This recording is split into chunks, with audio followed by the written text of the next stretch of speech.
This is Daniel chapter 8, verse 25. It says, and through his policy, also he shall cause craft to prosper in his hand. That's right. You can hear? Alright, so he said what?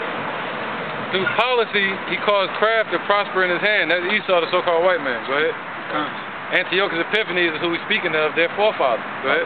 And he shall magnify himself in his heart. That's what Whitey has done. They have magnified themselves as pure and white in their own heart. White supremacy. Go ahead. And by peace shall destroy many. Right, because when they say peace and safety, then sudden destruction comes. When they say peace, they use their words smoother than butter, but their hearts are drawing swords. Their heart is destruction. Their way of thinking is destruction. Right?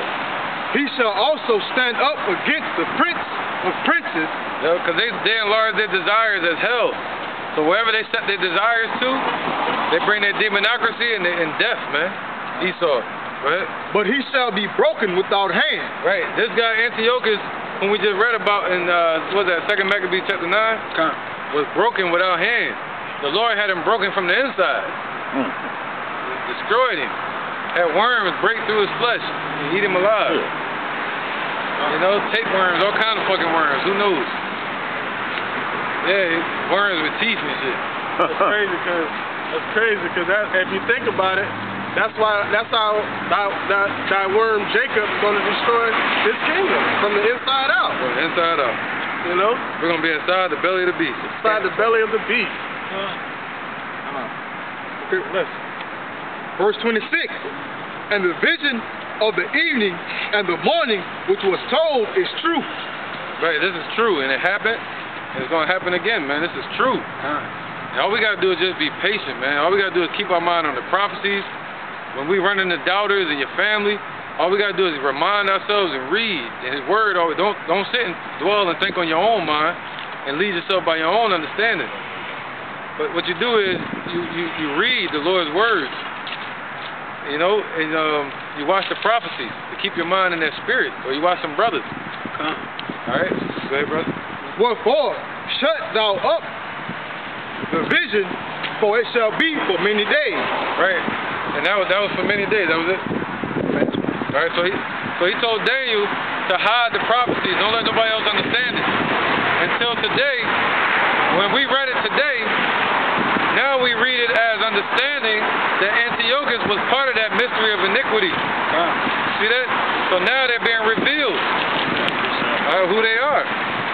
And back then they didn't know. They didn't fully know that Antiochus was Esau, part of the wicked. All right, but now we read it. It says he's the wicked. It says what?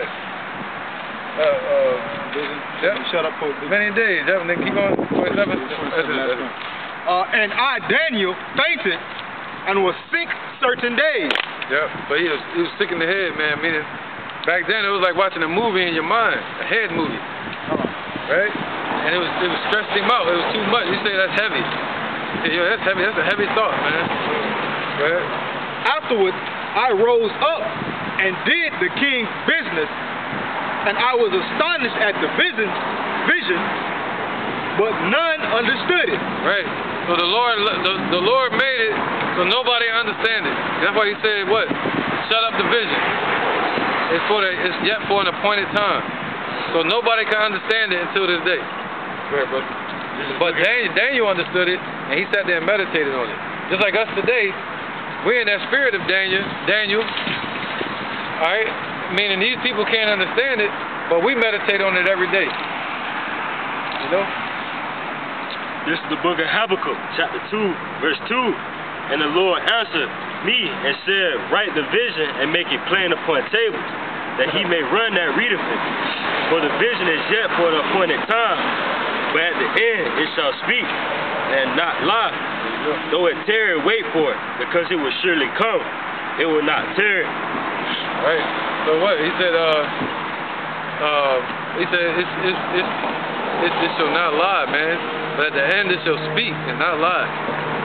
Just like now, with Antiochus, it was prophesied in Daniel for these things that happened to him, to Antiochus, and they didn't lie. The Lord's words didn't lie. It happened to him. Just like in Daniel, it's prophesied for the last kingdom to be America, and Yahweh's kingdom to be upon the earth. Nobody understood it, just like nobody understands it now, but the ones that are in the spirit of wisdom, the ones that are anointed, just like Daniel was anointed. The ones that are anointed today, man, to be the prophets and priests. This is Micah, chapter 2. I'm going to start at verse 1. Right, he calls craft to prosper in his hand. Go ahead. It says, woe to them that devise iniquity and work evil upon their bed. Right, because he's the mystery of iniquity. Right? Devising evil upon their bed. All right, go ahead. It says, and when the morning is light, they practice it because it is in the powers of their hands. Right, man, and that's what's that craft. Causing craft to prosper in the power of his hands. Alright? And they have power in their hands, and just like Antiochus had power in his hands. That's why he say, woe unto you. Just like it was woe unto damn Antiochus, Epiphanes. I can't think of a name for that dude, man. Antiochus the worm. Rotten flesh. Yeah. Oh, I got a free cup. You got one more? Alright, go ahead and cut it.